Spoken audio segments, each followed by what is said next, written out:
మానకొండూరు నియోజకవర్గంలోని ఇలంతకుంట మండలం పెద్దలింగాపూర్ గ్రామంలో నేడు రైతులు దీక్ష చేపట్టారు. ఈ సందర్భంగా రైతులు మాట్లాడారు.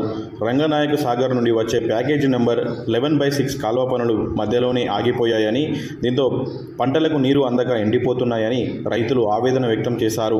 పెద్దలింగాపూరు, నరసింహులపల్లె, రామోజీపేట, బాలమల్లుపల్లె, ఎడ్లోనికుంట, చిక్కుడువానిపల్లె తదితర గ్రామాల్లోకి నీరు రాక పంటలు ఎండిపోయి రైతులు తీవ్రంగా నష్టపోతున్నారని ఆవేదన వ్యక్తం చేశారు. ప్రభుత్వానికి ఎన్నిసార్లు విన్నవించినా తమను పట్టించుకోవడం లేదని రైతులు ఆవేదన వ్యక్తం చేస్తూ నేడు దీక్ష చేపట్టినట్లు తెలిపారు. వెంటనే కాల్వ పనులు పూర్తి చేయాలని డిమాండ్ చేస్తూ దీక్ష చేపట్టినట్లు తెలిపారు. రాష్ట్ర ప్రభుత్వం వెంటనే స్పందించి కాల్వ నిర్మాణం చేపట్టి రైతులను ఆదుకోవాలని వారు కోరారు.